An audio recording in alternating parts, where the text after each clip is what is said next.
Brilliance is given out to everybody, but access isn't. A lot of times when you start a business, you don't know the how. You're still working on the what. You are definitely a lot of times trying to figure out like where everything's going to come from, the resources are going to come from. When you think about those questions that we learned in grade school, the why is probably the only thing that you have any type of direct influence or that comes out of you that is not prohibited by any other external forces. Welcome back to the Journey Podcast. I'm your co-host, Emma Jackson. And I'm Jose. And we are joined today by the wonderful, the phenomenal Kim Roxie. Woo! Live studio audience. Welcome. Thank you for coming. Thank you so much for having me here. Kim Roxie is a licensed esthetician, motivational speaker, philanthropist, and the founder and CEO of LAMIK Beauty. Her mission is to give women of color access to safe, natural beauty products. She does this by providing paraben-free makeup, reducing exposure to potentially harmful chemicals that are common in many makeup brands. Thank you so much for taking the time to talk with us today. Absolutely. And I will say our makeup is for all skin tones. It's just that women of color, 75% of beauty products marketed to us are toxic.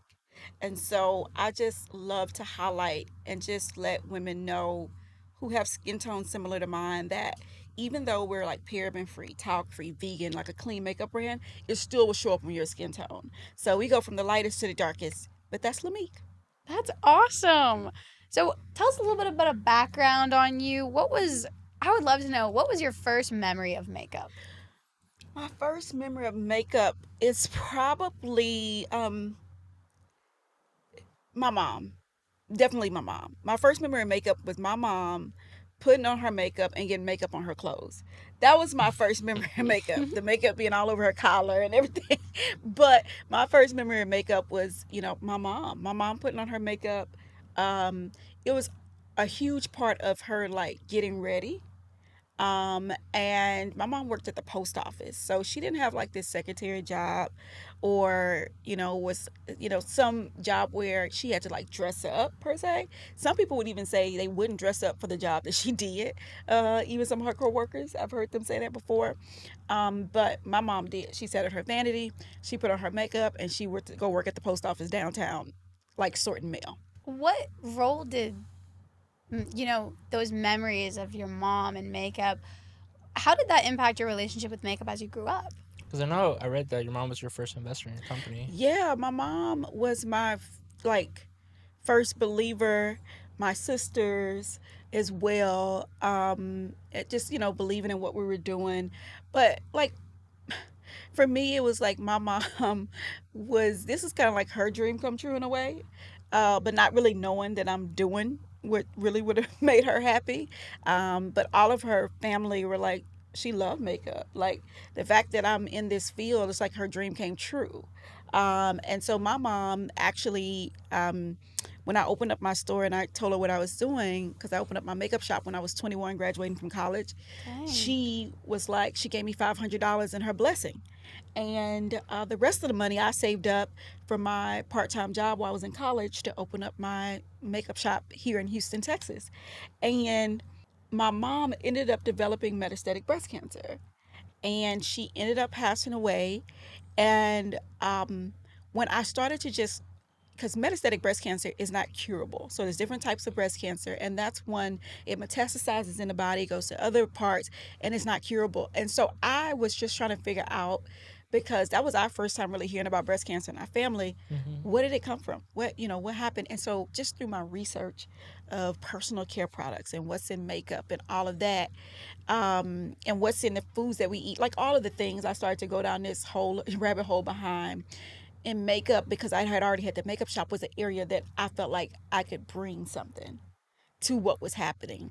And so when I met my chemist from Estee Lauder and all of that, and he had just retired, he had time on his hands, and he had time to experiment and try to create products that would show up on my skin tone but would be free of parabens and talc and all these things. This whole brand is really a tribute to my mother. It's really a tribute to a woman who thought enough of herself to put on her makeup to go work at the post office. To me, when I see that, I don't look at that as like, oh, she felt like she was just this pretty girl. I felt like she felt like I hold enough value to put myself first for a moment. Like, because a lot of women say, I don't have time to put on makeup. Yeah. Isn't that something we say? Like, I don't have time. I don't have time. Like, I got to hurry. I got to do this. And we put other things first. And what my mom did was she put herself first. She put her I on love her, that. put her on her priority list that, no, like, I'm going to do my face. I'm going to do this. And that to me is what I want everyone, man or woman, to, LAMIK to be a reminder for them for. I love that.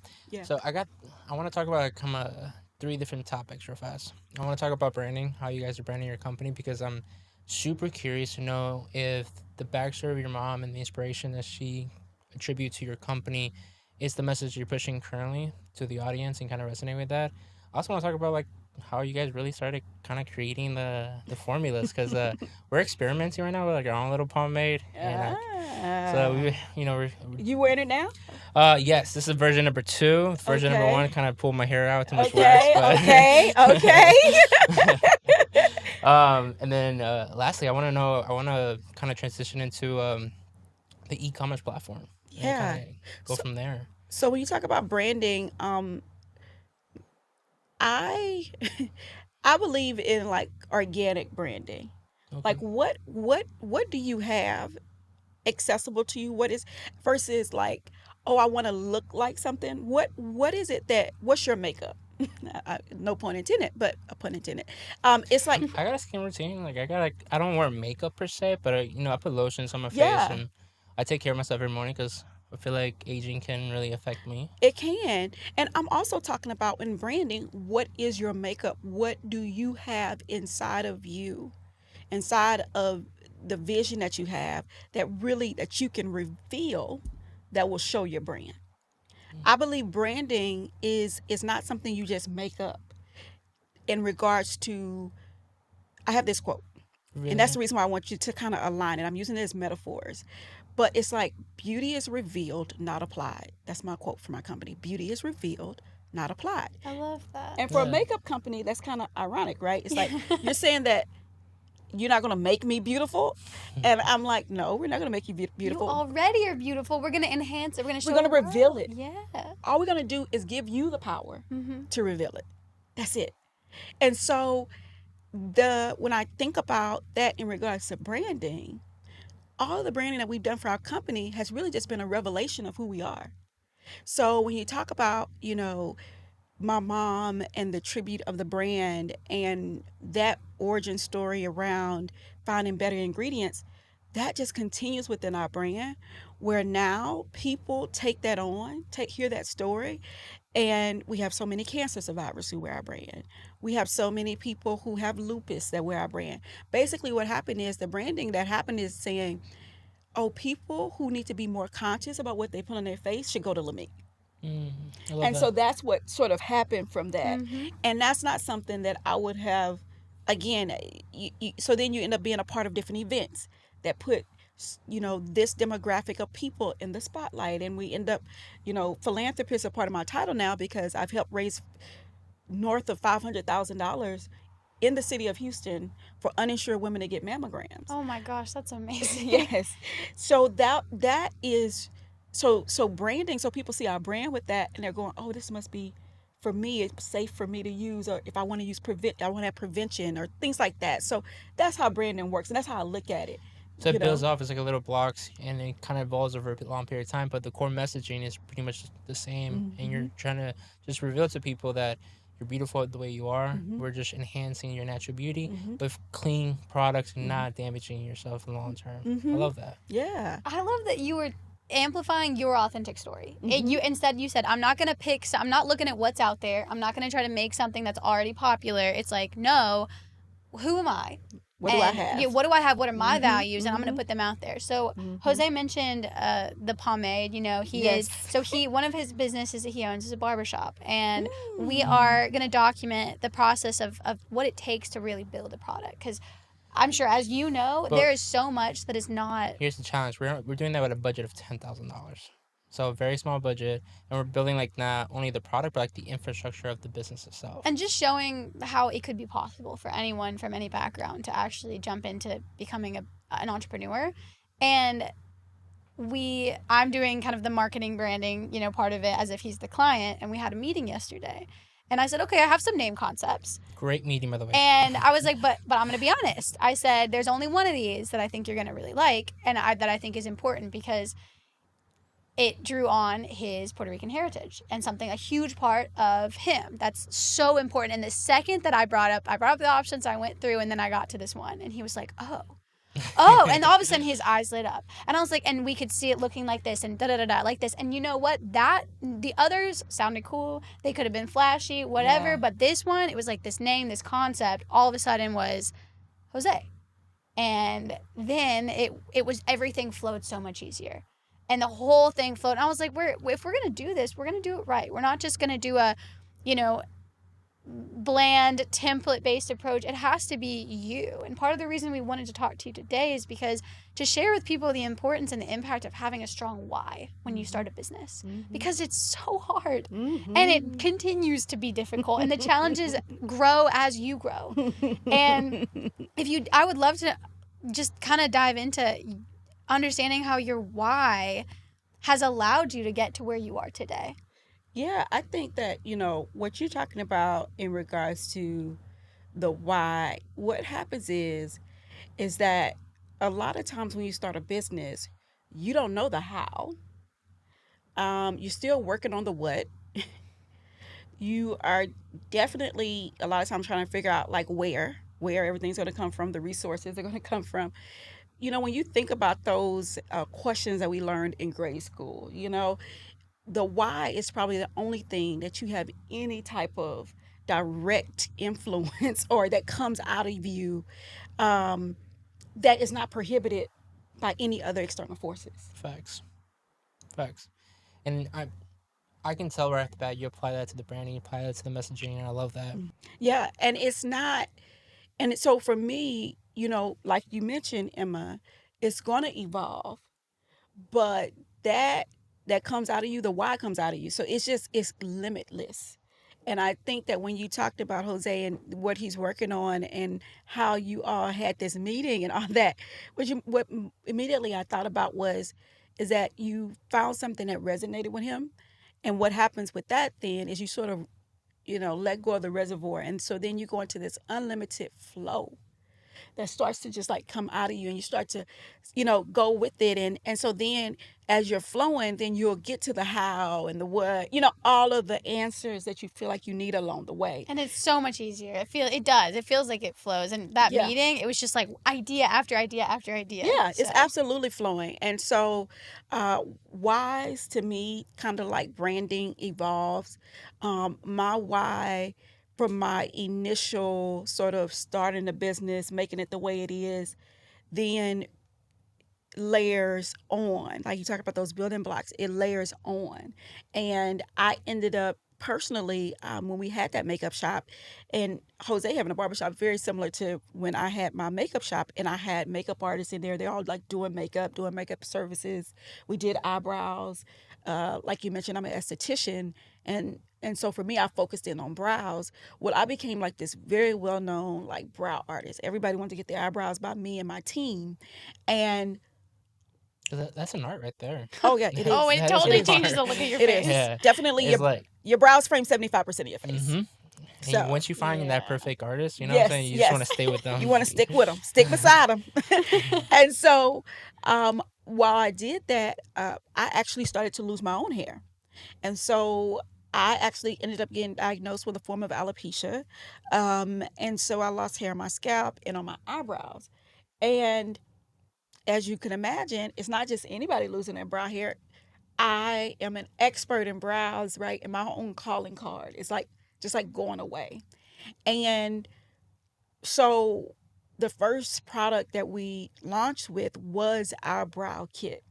And back to the confidence and the sort of assurance that my mom and my family gave me from the beginning, I had to evolve and sort of like reactivate that in regards to when it was time for me to be vulnerable about what was happening with me and why, and particularly, I'm creating this particular product because of my own issue. And I just find that when you do that, to my surprise, people think about things in their own life. Facts. That I hear all kind of stories, I get all kind of emails, but people think about things in their own life. It might not be hair loss, it might be something else, but just to know that, oh man, you're not perfect. Because in the beauty world, you know, it starts it can get real cloudy where everybody thinks everybody's trying to be perfect, right? You look perfect, you look great, you gotta look, all this kind of stuff. And no matter what I did, my hair wasn't my hair wasn't growing. So a part of my sort of like look and identity really came to head, and to a certain extent it was another loss. It wasn't my mother, but it was my own identity of what I thought my beauty surrounded around, and it had a lot to do with my hair, and it had a lot to do with my eyebrows, and that sort of that new another revelation, another reveal had to happen. Yeah, for me to show up. That's beautiful. Yeah. I know there's just such a big identity that's tied into women's hair. Yeah. And guys our too. face. And oh guys yeah, too. I was about that's to true. say, I was saying Yeah. you go twice a month to the barbershop, Yeah. you're gonna get Yeah, Yeah, you're right. exactly. It's just, and we don't even notice it until Yeah. it's all of a sudden it's not an option, Yeah. or it's not working for us. Yeah. And it's scary to think about that change. Yeah. And to have to look at yourself in a different light. And especially if you're like the face of like a beauty company, Yeah.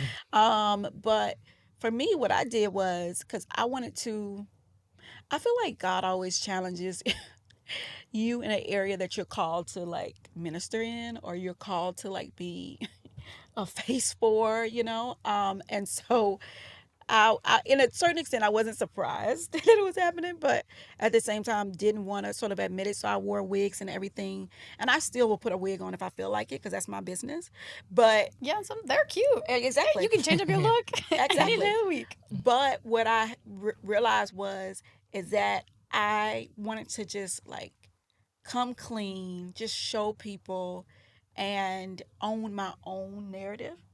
And back even to branding, when you think about it, like owning your own narrative. And I put a video up on my Instagram where I actually got my head shaved for the first time, fully shaved, and I Like, showed all the bald spots and everything. let me ask you this question. When you released your first couple products, Mhm. were they inspired by anything in particular, or they were just like, I'm launching this product just to start the brand? So the brow kit was launched by my story of losing my brows. And then we did the mascara because that's a part of, me looking at enhancing another area of hair on my face that I wanted to bring out. And then also we launched like our lip glosses here recently. We call it the Glow Gloss.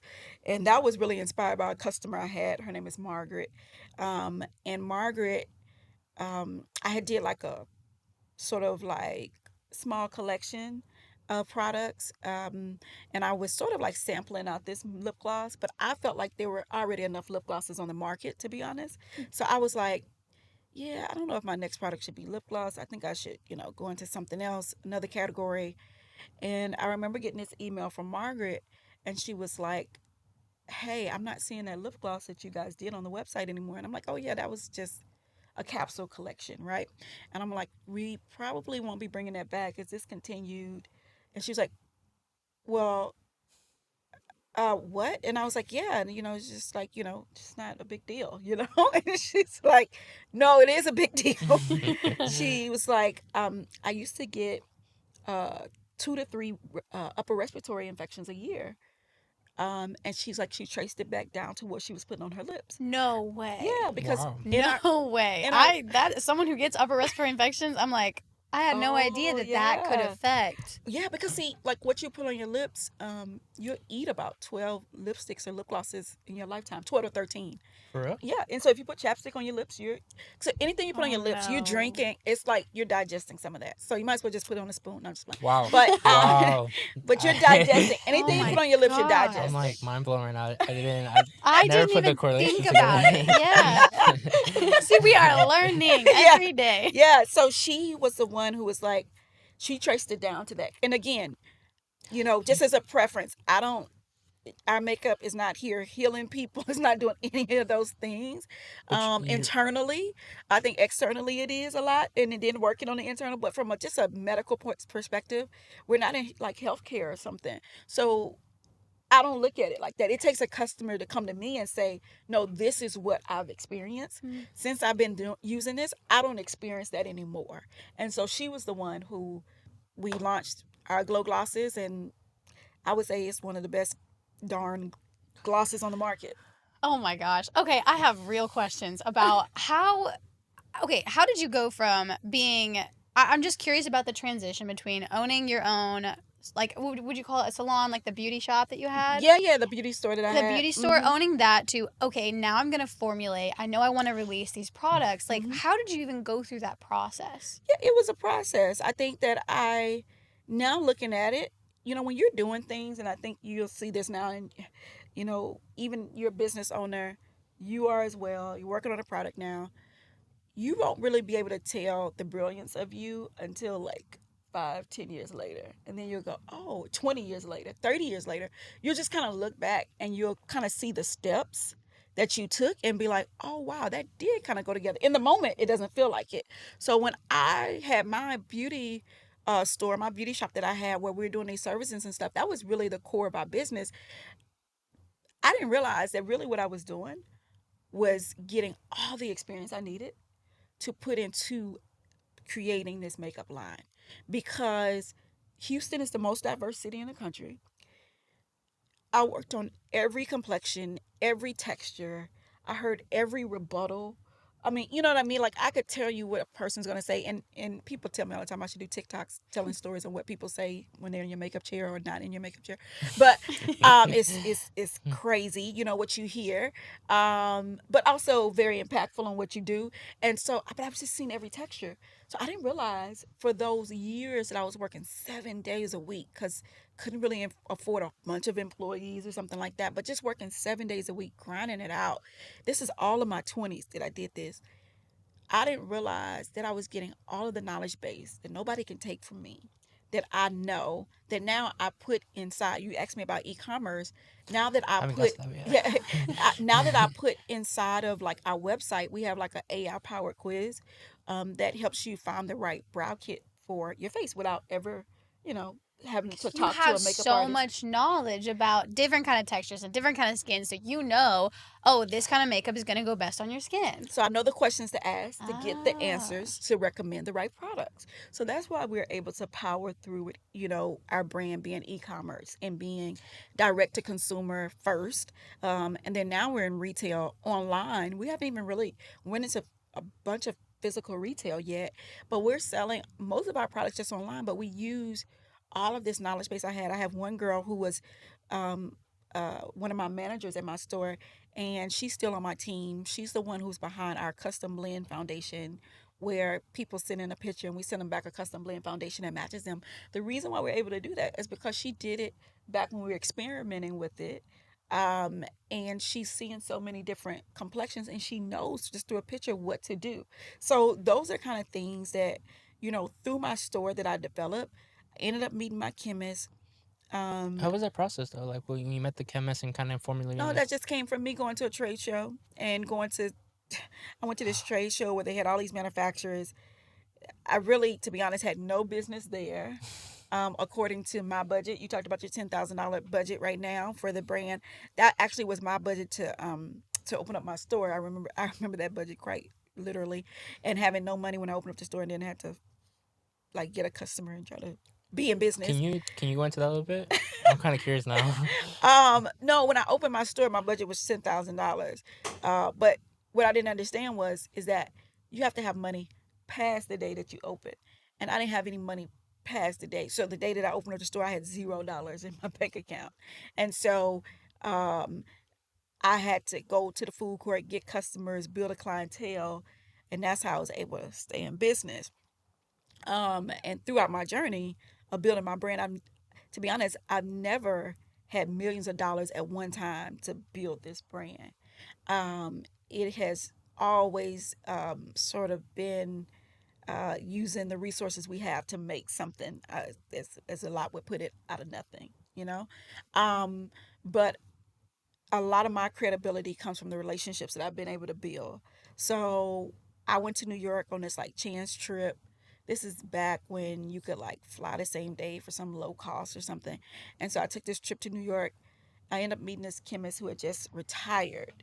So when people retire and they're still in good health, right? They're still viable, right? And Mm-hmm. so he was kind of looking for like consulting jobs and things like that. Well, I didn't have any money to pay him for a consulting job, but just so happened he was from New Jersey. He was coming to Houston for a client that he had. And he said, you know, you want to go to dinner? I'll meet you for dinner. Hear out what you're trying to do. Because I went to this trade show and found out I had not enough money to produce any products. $10,000 would get us nothing at the trade show, Jose. Nothing. Okay. They want a minimum run of 5,000 pieces. They all cost whatever they cost, right?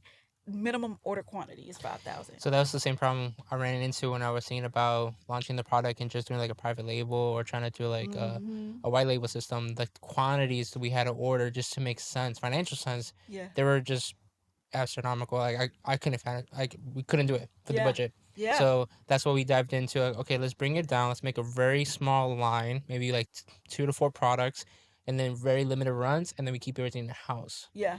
Downside is that we're trying to experiment, aka my hair loss situation yesterday where Yeah. they got pulled out. But I would almost say start off with one product. I'm really for the do something really good, make it, get a following, build a community, get some customers. Like I'm really for the 1 to 2 products. I'm really for the dialing ooh, in on something versus trying to go, cuz what we don't realize is in this world, clothes, you come out with different things, collections, different things. When you have beauty products, you have these different things, you really are trying, it's hard to innovate. And to your point, every time you innovate, it's going to cost you a lot to do that. So why try to put all the money in the beginning, and then you got to try to explain every product to people. You got 4 different products. I'm trying to explain every single one of these products to you. When I can come out with one product, it can be amazing. It can be, you know, transformational. And I can have this one product, I can run with that. I can get my branding going, I can get you to know about it, I can get people going. And then if I start to build up that loyal clientele, then I come out with another product. They're like, oh, good. And then you come out with that. So you can already have your pipeline for products, but not bring them all out at the same time. Because what happens is you're gonna run out of steam.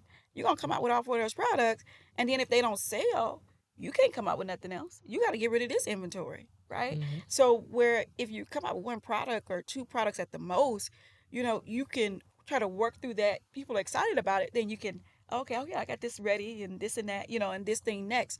But yeah, I'm for getting a good product and dialing in on it, and then grow from there. That's just my own. No, I love that advice. That is wisdom right there. Yeah. Yeah, and Yeah, we've been flirting with the idea of just scaling down as much as possible just to keep costs and kind of really develop the brand. And in the meeting we had yesterday with me and Emma, she pointed out that each particular product can have its own identity in a sense of like this is the whole backstory for this particular product. This is why we launched this product and kind of build it up slowly over a period of time. And then now you said this, I think double confirmation right there. yeah, exactly. Because like my at the overall brand, if you look at LAMIK, it's a tribute to my mother and just creating products more consciously, right? And that tribute that I'm doing for her then benefits everybody else, right? So that's the overall. Then when you look at the brow kit, particularly all the brow products that we carry, that comes out of my own experience around being an esthetician, but then also my hair loss story, right? And so then that comes out of that. And then you have the glow gloss, which, you know, I it's Margaret who got me to do it. And then, it's sort, And you and you have this have these different. brand interaction. You're starting to have an interaction with your customers, and they're Yeah. starting to define your brand. Yeah. Which I think is so powerful because Yeah. you've created this platform and you shared a part of yourself. You shared a Yeah. part of your mom's story, Yeah. and clearly created a following. People who are invested, who understand A who it works community. for them. A community. Yeah. Yeah. And the thing is you're not just creating that community to serve you. You're Right. saying, how can I serve this community? Yeah. And so that's where I feel like that, your lip gloss is, hey, by the way, we're listening. Yes. Do you, out of curiosity, do you guys have are you strictly direct to consumers or do you do wholesales as well? Right. So we do direct to consumer. We're direct to consumer first, but now we've expanded into retail. And we have some indie beauty retailers, like Amp Beauty LA out of Los Angeles, the Black Beauty Collective out of Chicago, Shade and Texture out of Tampa. Some of our retailers that like the independent retailers, and then we're in some bigger retailers. So we're actually the first black-owned clean makeup brand to launch onto Ulta.com. That's huge. Yes. So, because Oh Ulta, my gosh. Ulta is the largest beauty specialty retailer in the country. Mm-hmm. And so we're on Ulta.com. And then we also are on the Home Shopping Network. And I appear on HSN with our products. Oh my gosh. Oh, and can I say this? yeah. Go for it. We were recently nominated for Best Brow Product. Our brow duo that I birthed out of my hair loss. It comes with the brow powder and the concealer to put underneath the highlighter with the brush. It was nominated for the Best Brow Product from the HSN Customer Choice Awards. So, Dang, congratulations. Wow, that is awesome. Clap. Serious. Okay, so we talked about branding. We talked about your reason why. We talked a little bit about like the actual consumption of the product.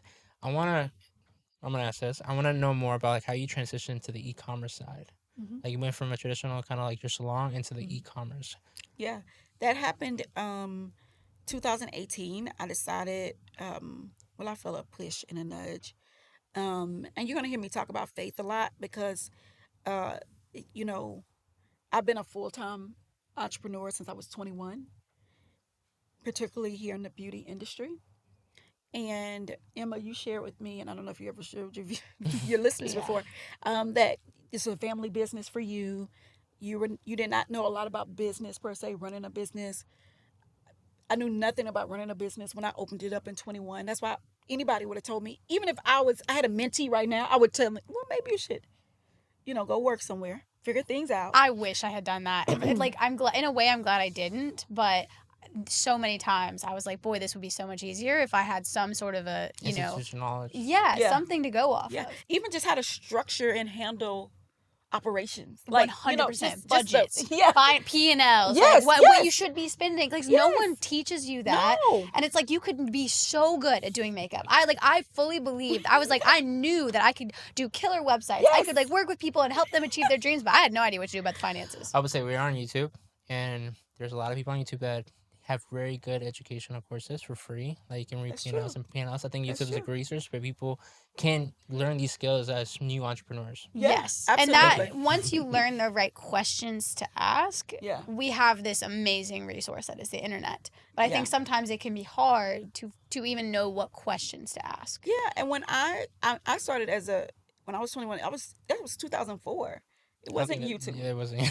And so, True. even though I live in that world now, but it wasn't. So you're just like, to your point, people think just because you're good at something that you also can be an entrepreneur in it, and sometimes that doesn't go together. She said And in a podcast recently that you could be really, really good a business owner, but a really bad kind of entrepreneur. Did I misquote you? Yeah, there's just a lot of amazing people we work with that are great at their skill that they Yeah. do, but they're not necessarily good at running a business. right, and so. And to be honest, you can take as many courses as you want. You still might not be good at it, Mhm. right? And so, but the point is that sometimes we would think that just because you know how to do something, okay, go ahead, open up that practice or open up that business or whatever the case might be. And so for me, starting then and how I transitioned was I ran that makeup shop. Finally, I had got to the point to where I'm like, look, I can produce a makeup line that can go head to head with any other brand out there. I have the resources, I have the right team, um, I was like, but there's a lot to the reason why a lot of these other brands like are building. How are they even building these brands? I just couldn't even understand investment and all this stuff. I knew nothing about that. So in 2018, my store was in an area in Houston called River Oaks, which is the most affluent neighborhood here in Houston. And so my store was in that area, and so I people thought I was doing great, right? Perception, right? Yeah, but I knew that uh, I had. I'm always like trying to go to the next level. Even I don't. I hate this about myself, but at the same time, it's what makes me who I am. But like I get to a certain place, and if I feel like I hit a plateau, it's like, no, there's more. And because I'm always telling my mentees and people I love, like, don't limit yourself. Like, when you start to feel like, oh, I'm doing it real good, it's time to get uncomfortable again. Even though I can't stand being uncomfortable, But like, that's how you grow. but I know that, like, Mm-hmm. subconscious, I know that, so I have to continue in the challenges, and I am a solution. I love to, problems, and let's eat through them, and there's no way that can happen. Give me, like, I'm that, like, let's do it. They say there's no way to go through that door. I'm like, like, kind of thing. But that same thing though, sometimes, you know, it just makes me question, even if I'm feeling like something is going well, like, question it even going well. What's the future of that? So in 2018, I was like, there's no future in what I'm doing. Just sit with that for a second. From everyone else's perspective, you were doing great, Yeah, right? And yeah, you had hit success by yeah, all intents and purposes. yeah. But you said, Uh-uh. It's that's no, not what I feel. no, it's no future. It's no future in this, and we need to stop and ask ourselves those kind of questions. Sometimes, like, you have to have that inward, real talk with yourself. And I was like, yeah, there's no future in this. The future isn't going this way. And so I was like, the way I'm doing business right now, the way we're doing all this stuff, I was like, this not the future. And so I decided to close my makeup shop in 2018. And I remember telling this woman, um, and I always call her my witness. And I ended up telling my witness, we were in the back of a church. We were not even in the service. The service was going on. Me and her in the back, sort of like skipping and just having a conversation. And then she asked me a question that made me feel totally uncomfortable. She was like, so, I mean, like, so what are you going to do now? Like, the store was like closed. She's like, what are you going to do now? I'm like, what's next? And I couldn't answer the question because I had no vision for what was next. I just knew that I couldn't keep doing things the way I was doing them. And it kind of pissed me off that she asked me that. And it made me, because, I felt like I should have an answer. But it also motivated the hell out of me to where I remember looking at her going, I'm building a makeup line for 2020. And I said, you just wait. Like kind of thing. That's what I was thinking in my head, just wait. I didn't tell her that because she didn't know that she had pissed me off. Like, Yeah. she didn't know that. And she was innocent in her question, I'm sure. She just kind of was asking, like, what's next? Because, again, people are so used to you accomplishing and doing. Mm-hmm. So they're like, what you about to do now? And you don't have no answer, and you just like, and I'm like, I'm at church, shit, trying to get my life together. Like, leave me alone. And so, it's so, but she was my witness, and I always bring her up because she just provoked something in me. And so I left that conversation. I was looking around Houston. Nobody was teaching me how to have a big business. Everybody's just teaching me how to have a small business, Mm-hmm. clientele. And I'm not downplaying one or the other. When I say big business, it was really my own mind frame around how to build a high growth business or how It's to a do different those. structure. And Yeah. we have had the same exact conversations Yeah. because we are huge supporters of small business and Yeah. we want to be able to provide it as a resource. But if you decide that you want to build something bigger, Yeah. it does require a separate set of resources and Yes. structures and everything. And if you're in a place where you do need that mentorship. Yeah, I do. And I need to know what is you even do, because I didn't even know about exit strategies and, like, getting acquired and merch. I didn't know anything about any of that. Mm-hmm. So again, my business is just over whenever I just say, oh, it's over now, so, but I wanted more to that. And so I went off to Austin, And I got accepted into a pre-accelerator there, and then I got accepted into a venture capital backed sort of tech enabled accelerator. And that's really when I immersed myself. So 2018, 2019, I just immersed myself into the startup community and in Austin. And I would come back to Houston and I would say like I was doing the Harriet Tubman, very like Underground Railroad, very like Low key. yeah, very like low key, like, hey guys, let's meet up at this space. I'm gonna tell y'all what just happened in this first like session of this cohort I'm in right now. Oh, so you were like, let me bring the knowledge back to Yes, Houston. yes. I love that. Because I didn't have access. I wasn't Mhm. getting it. And there are rooms where it's happening, but we're not being invited into. And so I had to try to find a way because just keeping it 100, Brilliance is given out to everybody, but access isn't. Mm-hmm. And so, I hate when people are sort of like, oh, I pull myself by my own bootstraps. But if you have white privilege, I don't give a damn what bootstrap you pull yourself It's up a on. whole lot easier. It is not the same for me as a Black woman Mhm. about how I can be just as smart as you. We can have the same degrees, but it's not the same. We don't start at the same point. Facts. And Equity so, versus yes, equality. that's right. Yeah. You got it just right. Equity versus equality. The theme of my life. And so that is what that is about. And so for me, I was coming back just trying to give, if it was other Kims out here, right? Just give you the knowledge. I wish somebody would tell me, because once you open up your eyes, like, come on, once I get access, once I know what's out behind door number 2, you know what I mean? Like, what's up? Like, I can step into it. And so that's what I came back and did. And so I would come back and I would just have, these little meetings, and I'd be like, yeah, y'all. So this is what was going on. Have y'all ever heard about, you know, um, cap tables and safe notes? Y'all know what's going on with that? Oh no, we never heard of that. Okay, well let me tell you. So this is how they do it. They're raising this money. They're doing this. Like I'm just like Oh my gosh, you're telling all this sharing the stuff. knowledge, and that Yes. is breaking down the barriers. Yes. Yeah. Yes. 100%. So I Yes. grew up in like rural small town Kentucky, okay? Mm. So, there's also a different kind of barrier too Yes, from yes. like that. It was nobody's out here.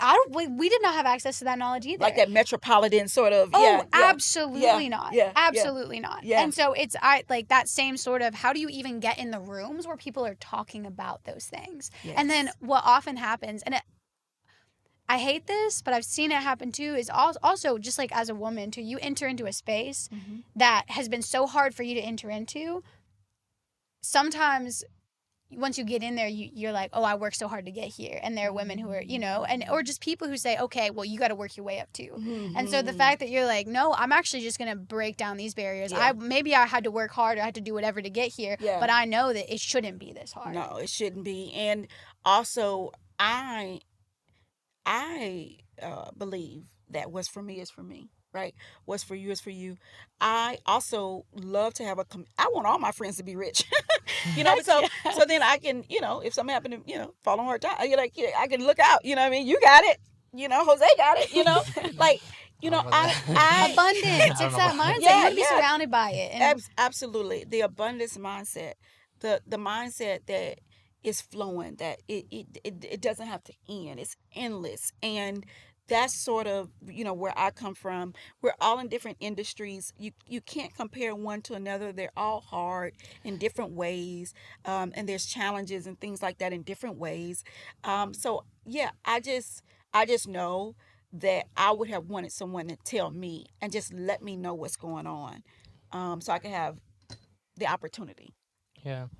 It's crazy. You said 2018 that kind of happened for you. 2018 is when I opened the barbershop, and it was the first barbershop in a community of 97, 99, 97, 98% Caucasians.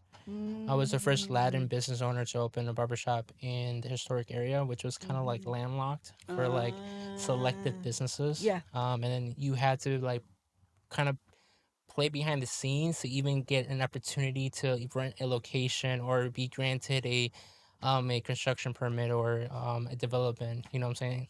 Where you had to give quote unquote social like donations here and there, go to these political rallies and just meet these connections on the back end. And for me, it's like when I opened that business, I didn't have I'm gonna say this really honestly, financial literacy. I have opened a couple of different businesses in the past, but I got super lucky with the partnerships that I created in those businesses. That well, out of those before the barbershop, there was five, and three out of those five failed. Two of them succeeded, and I would say I succeeded because of the partnership we structured in them. But the barbershop was the first business that I kind of went in by myself, like 100% by myself, with not being a barber itself. I just knew that was a business that can grow. Um, the first 2 years we lost money hand over fist because I took it a very traditional approach of like we're gonna do like a rental, like Yeah, we're the booth renting rental. booth rents. Yeah, We're gonna treat it like a real estate kind of yeah. situation. So I'm gonna rent out the booths, but it became very expensive to operate that method in the Mhm. sense like I had to attract business into the Mhm. location, but then I was capped at what I can make, and to bring the clientele in there Yes. Yes. was more expensive. Yes. We switched it into a commission based model, and at the same time, it's like it's not working out that well. Yeah. And that's when I really met my CPA, and he really took me under his wing. He's like, okay, do you know about what this report means? You know how to read cash flow reports? You know how to read this? I'm like, Mm. not really. And then over a period of like a few months, we just sat together and he just educated me and kind Mhm. of put me in the right footing. After that, I met my lawyer, and he's one of the craziest people you ever meet. He has a suit. No, low key, This honestly, is he has true. a This suit. can verify. He has a sticker that he animated himself with his crazy little white curly hair, but then he created a suit with it's literally the sticker all inside of it. Like it's hilarious. But that man, I honestly I got love for him because that man he took me behind the scenes and more into like, okay, this is how you really structure a revenue share agreement. This is how you Yeah. really structure this type of Yeah. agreement, and we kind of dived in. But if it wasn't for those two individuals in my life, I don't think I would have the knowledge to scale the barbershop where it's fully run and fully independent now and kind of Yeah. on its own thing, or even Yeah. the merger that me and Emma did in our companies and Yeah. kind of move forward in that degree. Yeah. It's honestly so true what you said. That it is that information is locked Yeah. behind closed doors. It is. It is. It is. And it's so unfortunate that some want to continue to benefit because they think that, if more people get in, right? But then also too, the fact that we have, and this is the part where we talk about equity and just everything, it's like also too, like your story around having to even be low key around going in that neighborhood. When I got my store in River Oaks, I remember my realtor being this white, middle-aged white guy, and the owner of the property actually thought he was the owner of the store that was coming, the business that was coming. So when I went to go pick up my keys, Mm. he was like, "What? Wait, where's?" And I was like, and he's like, "Well, lost for words." He's like, "Where's?" And I'm like, "Who are you talking about?" I'm just gonna use Tom for the sake of it. I was like, "Tom?" And he's like, "Yeah." I was like, "Oh, that was my realtor." And he was like, "Your realtor?" Mm. And I was like, "Yeah." He was like, I was like, "He just helped me find a property, this lease space." And he was like, "Oh, so you're the one that's bringing the business?" And I was like, "Yeah, Mm-hmm. it's me." And so then he was like, "What are you, like, married to a basketball player or something?" Wow. Did he really say that? Uh-huh. Oh my Oh my Yeah. gosh. goodness. Quote, quote, Mm. quote, quote. um, and I, being a young lady, again, being a young lady in business, to be honest, he caught me so off guard that I didn't even have like a quick comeback or anything like that. And it's just like this stark reality of the way that people World. view you. And so a lot of times when you're not getting these rooms, it's just because they don't view you as the person that would be, you know, operating certain things or doing certain things. And again, some people think brilliance is limited. Some people are silly enough to think that brilliance is limited to a background, to a socioeconomic status, to a race, to a gender. Some people really think that. And but their own perception, and so it kind of goes back to beauty for me. I was When just you thinking that. Yeah, when you talk about like images and the way people view themselves and view others, I'm a bald head, black woman that's a face of a beauty company, right? Like I'm just getting rid of the toxic image that beauty has to look a certain way, or whatever the case might be. And that's just what, I think also a part of our own purpose is. It's like, yeah, we're doing business, we're doing these things, but it may not look like or come from the people that you think that it's supposed to come from. Because little known fact, people think that the beauty industry is run by women, but really the beauty industry is run by men, and like really run by men. And because when it comes back down to business, who do they think know how to run a business, Men. right? They look a certain type of way, and so yeah, we're here shaking that all up, disrupting all of that, and yeah, I vibe with you in the sense that internal beauty's it goes back to self confidence. And me, I'm being Latino, dyslexic, Yeah. never really learned how to, I would say, properly read. I Mhm. learned more of like memorization of words Yeah. versus sounding out things. Yeah. Yeah. And then going into these rooms, and I remember like when we went to the city commission the first time to apply for the permits, and they had to review the plans, and they're asking me a ton of questions. I'm Yeah. just beyond nervous, like Yes. sweating. Yes. At the end of the day, it's like I arrive at it because it's like self confidence, internal self confidence, and I can see, like you were saying a few minutes back, like 15 years back, I can look back. 2018 was 5-6 years ago. And just looking back and just like, wow, how far I've evolved and I've come through and broken Yes. those barriers. So I love your messaging. Yeah. I'm very happy to have you on the podcast today to Thank share your you. story. Yeah, thank you Thank you. so much for coming in and sharing your story. Where can we find you online? We'll put everything in the comments below, but where can we find you? Yeah. So Emma, they can find me at LAMIK Beauty on Instagram, also on TikTok at LAMIK Beauty. We're pretty much everywhere at LAMIK Beauty. The TikTok, are you sharing the story you were talking about earlier? Like Which one? telling people what to say in your chair when they're getting... Oh yeah. I'm gonna start sharing more. That's gonna be what I do for 2024. Because everybody's like, you got all these crazy stories. You need to, because people just wouldn't believe, all of the things from the stories of running a business and what I told you, what I shared with you about what the guy said to me, trying to lease a space to, a customer sitting in a chair and she's so mad and didn't like anything I put on her face. And I was like, what's really going on? I told her for a second, I just stopped it. I was like, tell me what's really going on with you. And come to find out, her husband had just left her.